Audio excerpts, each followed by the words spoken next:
जय श्री कृष्ण। स्वागत है आप सभी का मेरे भक्ति भावना यूट्यूब चैनल पर। कार्तिक मास की कथा। कार्तिक मास में रोज इस कथा को सुनने से पुत्र धन की प्राप्ति होती है, घर की सारी परेशानियां दूर हो जाती हैं।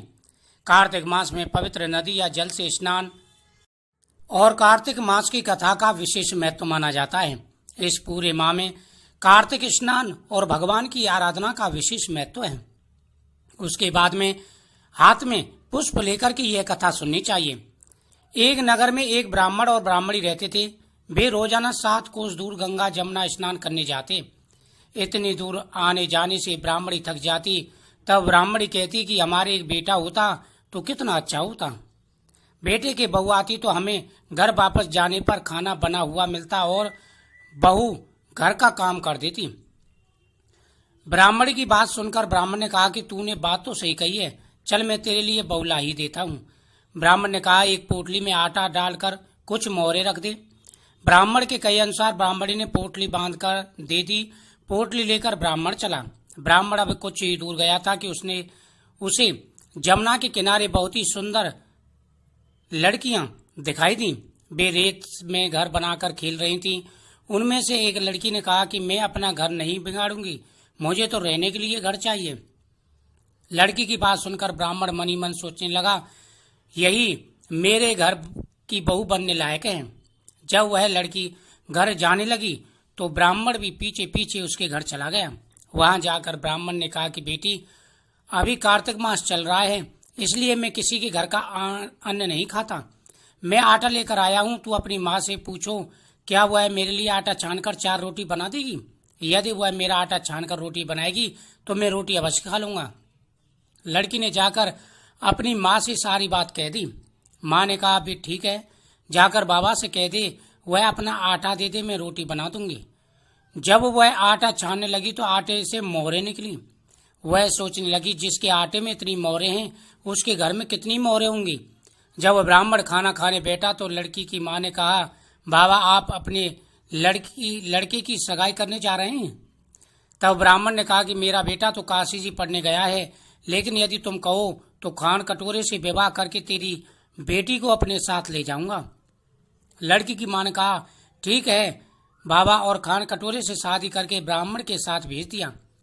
ब्राह्मण ने घर आकर कहा, रामू की माँ दरवाजा खोल, मैं तेरे लिए बहू लेकर के आया हूँ।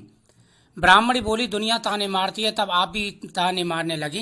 हमारे तो 7 जन्म तक कोई बेटा नहीं है, तो बहू कहाँ से आएगी। ब्राह्मण ने कहा तू दरवाजा खोल कर तो देख। जब ब्राह्मणी ने दरवाजा खोला तो सामने बहू को खड़ी देखा। उसने बहू का स्वागत किया और आदर सत्कार से अंदर घर ले आई। अब ब्राह्मण और ब्राह्मण स्नान करने जाते। बहू घर का सारा काम करके खाना बनाकर रखती। वह उनके कपड़े धोती और रात को पैर दबाती उनकी सेवा करती थी। बहू ने सास से कहा, बहू चूल्हे की आग कभी मत बुझने देना और मटके का पानी कभी खत्म मत होने देना। एक दिन चूल्हे की आग बुझ गई, मटके का पानी खत्म हो गया।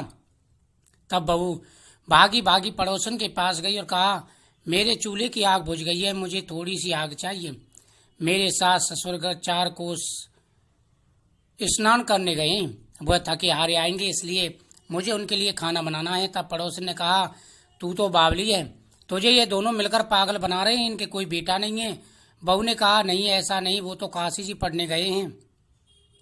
तब पड़ोसन ने कहा, यह तुझे झूठ बोल कर लाए हैं, इनके कोई बेटा नहीं है। तब बहू पड़ोसन की बातों में आ गई और कहने लगी, अब क्या करूं।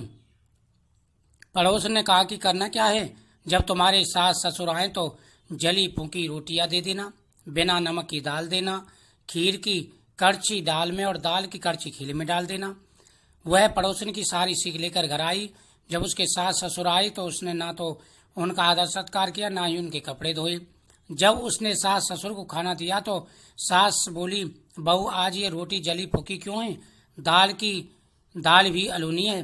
तब बहू ने पलट कर जवाब दिया, एक दिन ऐसा खाना खा लोगी तो क्या होगा। सास ससुर को खरी खोटी सुनाकर फिर वह पड़ोसन के पास गई। बोली, अब आगे क्या करना है।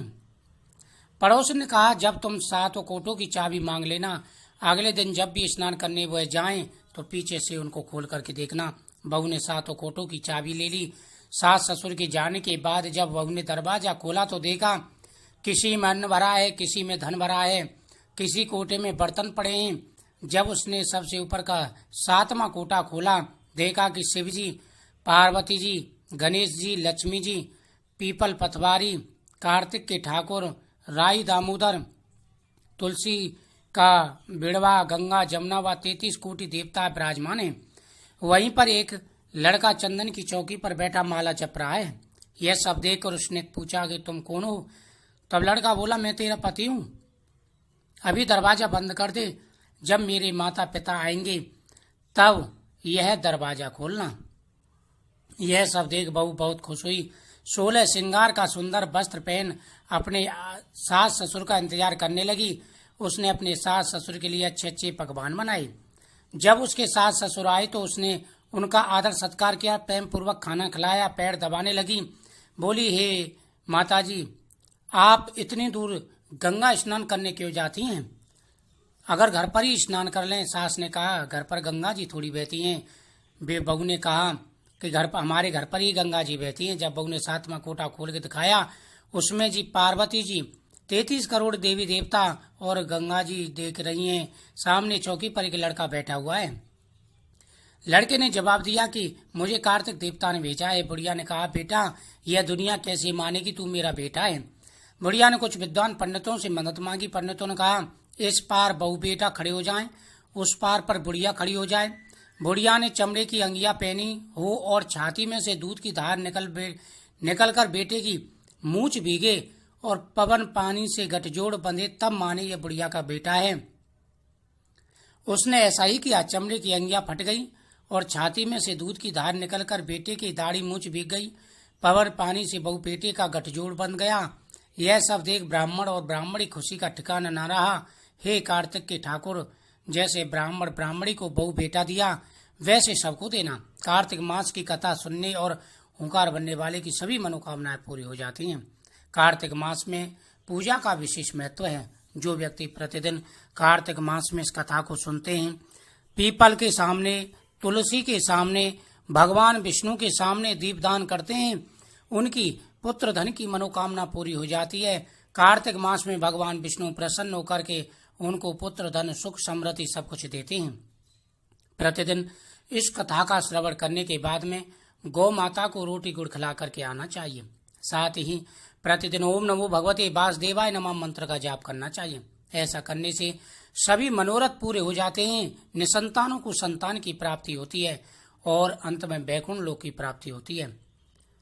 तो इस वीडियो को ज्यादा से ज्यादा शेयर करें, जिससे सब इस कथा को सुने, सभी पुण्य के भागी बने, सभी की मनोकामना पूरी हो। वीडियो को शेयर करें, चैनल को सब्सक्राइब करें, कमेंट में ओम नमो भगवते वासुदेवाय।